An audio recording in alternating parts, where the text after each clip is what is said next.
Hey guys, Mr. Dan here, back again for a Wild Eye Wednesday review. I have decided to put Mr. Bone Jangles on ice. Initially, I had planned on reviewing the physical copies of the Wild Eye movies that I have and really focusing on them. But I decided to depart from that just because I saw that this film was on Tubi, and I took a chance, and I just decided to go with this one. I was in a Queen Crab kind of a mood, and Queen Crab on Tubi certainly delivered. I really enjoyed this one. It's basically an homage to stop-motion effects and old-school monster movies, and it's just a lot of fun. It's written and directed by Brett Piper, who is mostly a special effects guy, who I read that he says he will direct when he has to get a film done, but other than that, he likes to mostly do special effects. And there's a lot of love in this film regarding the special effects. Basically, it tells the story of a young girl who is the daughter of a scientist who's working on a cure for hunger, and he's trying to create inexhaustible food sources in his laboratory. He's ignoring his daughter. She likes to go dancing around on the dock outside of their house. She befriends a crab, and she picks it up and takes care of it and feeds it some of Dad's new special food, unbeknownst to him. And Dad and Mom are subsequently killed in an explosion in the laboratory, and now she's an orphan. Flash forward 2 years later. She's now a recluse, and people don't really mess with her. She has a shotgun full of buckshot that she likes to use. But the sheriff and his deputy have to go talk to her because there are some mysterious tracks leading from a neighboring farm to her property, and the sheriff, they investigated and discovered that a cow had been slaughtered, and the farmer's barn had been damaged, and they had taken some casts and they sent them away. Well, the next day, in keeping with these old school sort of monster movies, a scientist shows up from like the Department of Wildlife, and he starts spouting out.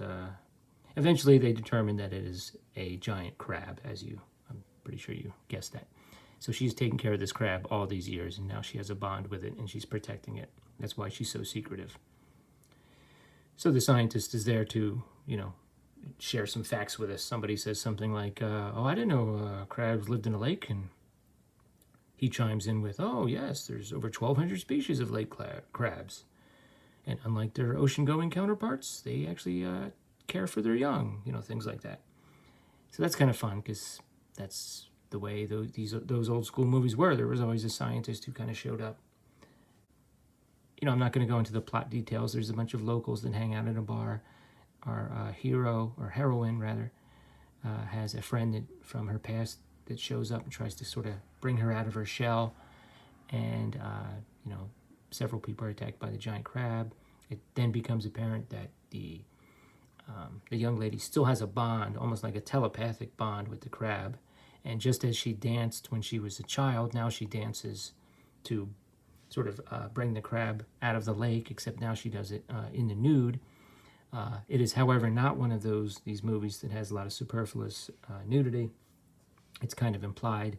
At one point, you see her from across like a lake, and they must have put like a Sasquatch lens on the camera because she's all blurry.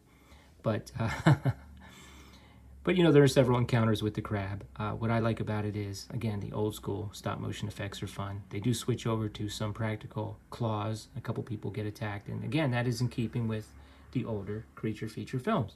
And one thing that this film did well was, even when she was younger, when she picked up the little crab. I'm not sure if that was stop motion or not. If it was very seamless. I think it was an animatronic. Even the classic 20 Million Miles to Earth, okay, had a scene where the professor, because the creature is very small in the beginning and it grows, picked up the creature, and there you can see like a silhouette of him holding it, and it looked like a block of wood, like it wasn't even moving. And then he puts it down, and then we went back to the special effects. So yeah, this was a lot of fun. It was 120 minutes long. if anything, the ending was a little rush. At the end, the sheriff calls in some sort of reinforcements, and there's a confrontation. And I'll leave it up to you guys whether or not you want to check this out to find out what happens. But it is fun, and at 120 minutes, I actually got interrupted, and when I came back, I was like almost disappointed. I was like, "What? There's only half an hour left." It could have gone on for another 15 minutes. I would have been fine with that. So, Queen Crab, this was a lot of fun. I definitely recommend it. It's on Tubi, and I will see you guys next Wednesday. Thanks.